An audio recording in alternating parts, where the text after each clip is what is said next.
stuck with the covers I knew well, letting my brain and fingers connect and flow, giving my voice a chance to stretch. The girls seemed close. Sisters, maybe.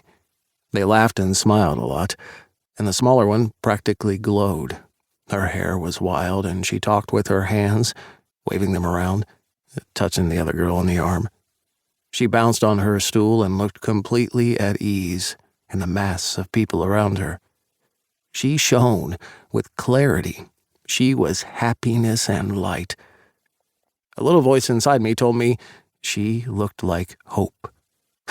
I told it to go fuck itself and leave me alone. I tried to figure out if I'd seen her before, if the jolt I'd felt when she walked in was my fucked-up brain trying to remind me of something I'd forgotten. But the more I watched her, the more I was certain I'd never have forgotten her. I didn't think I'd be able to forget her now, though a big part of me wished her gone. I already knew what would happen. I'd pack up, I'd go home, and after I took Samson out for a run on the beach, I'd end up lying in bed staring at the ceiling, my dick in my hand. And now, I knew exactly what I'd be thinking about, because I sure as hell couldn't talk to her. At one point, near the end of my last set, I glanced up and our eyes met. Fuck. I wanted to play off that she'd caught me staring at her to look away, but I didn't. For a few seconds, our gazes locked. I don't know how I kept playing, because the world tilted wildly like something had broken loose. My heart picked up some crazy staccato rhythm, and my cock jumped to attention, throbbing painfully against the seam of my jeans, from 0 to hard in 1 second flat. That was celibacy for you. Her eyes were blue. She had a dusting of freckles across her nose and over her bare shoulders.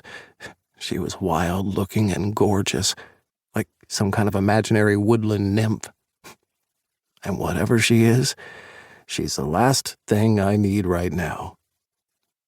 I didn't look at her again, but I could feel her eyes on me as I finished playing. I needed another drink, and then I needed to get the fuck out of here. I caught Trent's attention at the bar, putting my back to the girl and focusing on getting my heart to slow down, letting my blood cool. And just when I'd gotten control of myself again, she was right fucking next to me, and my mind went blank, or, most parts of my mind at least, the parts in charge of caveman stuff, the parts that screamed at me to pick her up, throw her over my shoulder, and find a wall to fuck her against. Those parts were working fine. Unfortunately. "Hi," she said. Shit. I stared at her. I was blank. I reached for a word to give her, and my mind was empty. Even the one word she'd said would have been fine. I could have parroted it back to her, but it had fluttered up into the noise and light inside the bar and evaporated. Even that one simple word was out of my reach. I watched her expression change. She'd said hi, like she was extending a bridge, a thin filament I might just be able to risk stepping onto.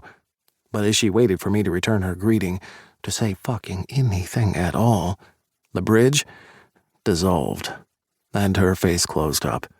The sparkle in her bright eyes faded and her energy pulled back inside her, leaving me cold again.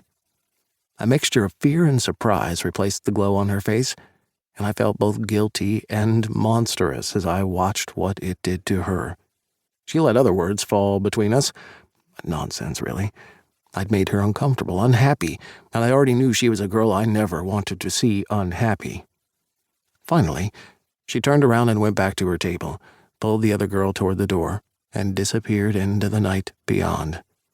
And the strange light that had filled the club was extinguished.